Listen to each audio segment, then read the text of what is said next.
So, what if Mr. Beast lived in the Middle Ages? The Middle Ages, a time of lords, serfs, knights, and a dull, muddy existence. Power came from your bloodline or the sharpness of your sword. Entertainment was little more than a sad song from a lonely minstrel. But what if a man whose sole purpose is to keep viewers hooked and give away unfathomable amounts of money were to fall into this dark era? This is the story of Jimmy, the miller's son, otherwise known as Mr. Beast. The first challenge, the power of a loaf of bread. When Jimmy lands in the medieval world, he notices one thing immediately. There's no YouTube or millions of dollars here, but there is something far more valuable: people's attention. Everyone is bored, tired, and hopeless. This is where he shoots his first video. One day, he walks into the village square and holds up an extra loaf of bread he has. Hey, you, whoever can keep their hand on this dry tree on the hill the longest wins this entire loaf of bread, good for a whole week. At first, the peasants look at him like he's crazy, waiting by a tree for hours for a loaf of bread. But then again, they have nothing better to do. 3 peasants enter the challenge. As the sun sets, only one person remains.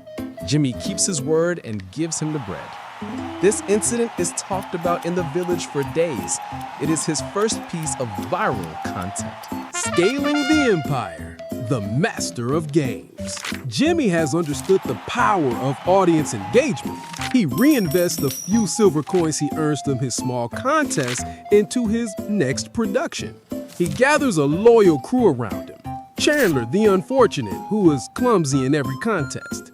Carl, the jester, who approaches everything with absurd jokes. And Chris, the bold, who is the first to be eliminated from every challenge.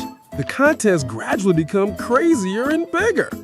The first person to push this cart of cabbages around the village square 100 times wins a pig. I'm giving a bag of gold to the last 10 people to empty the Lord's mouth with a bucket. He secured the gold through a sponsorship deal with a local merchant. Whoever knocks over the most scarecrows while blindfolded gets all this firewood for the winter.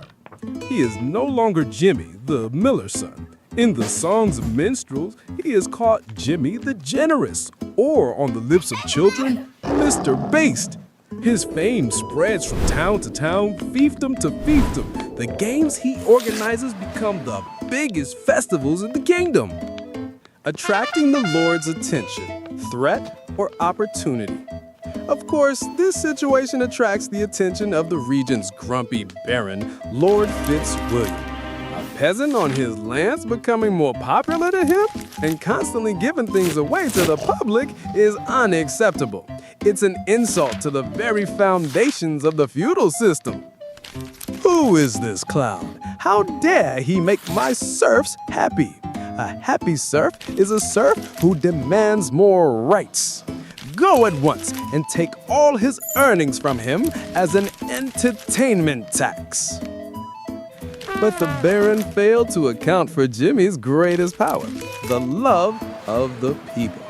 When the Baron's guards arrive in the village, they are met by hundreds of happy and loyal peasants who have won prizes from another one of Jimmy's contests. To defeat the Baron, Jimmy announces his biggest challenge yet. The first person to sneak into Baron Fitzwilliam's castle and place this silly hat on his tower wins a new horse and enough silver to pay their taxes for a year. Hundreds of peasants rush toward the castle for the greatest adventure of their lives. This is neither a riot nor a war. It is the biggest stealth challenge in history.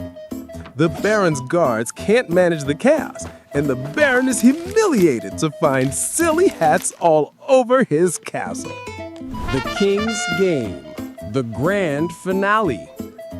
Word of this incident reaches the king's ear, but the king, instead of getting angry like the Baron, sees an opportunity. This man knows how to make the public happy and can get them to do anything. The king summons Jimmy to the court. Your talents are valuable to my kingdom. From now on, you will work for me. You shall be the minister of royal festivities. MrBeast has found his biggest sponsor, the royal treasury.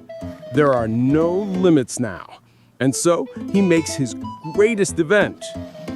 From the balcony of the royal palace, announcing to the entire kingdom, to the 100 best knights in the kingdom, I have formed 2 teams for you, the red team and the blue team. At either end of this valley, I have had 2 brand new castles built. You will compete in a grand tournament that will last for 3 days. The winning team will become the new owners of the castle and be declared lords. MrBeast wouldn't just be an entertainer in the Middle Ages.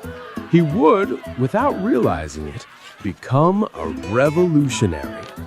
Through his generosity and his games, he would show that money and popularity could be more important than bloodlines.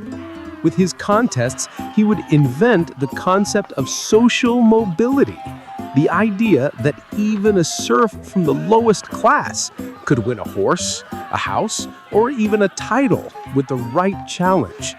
He wouldn't be a king or a conqueror. He would be much more than that. The most beloved and craziest folk hero in history. Thanks for watching, folks. Don't forget to subscribe and hit the like button. Peace!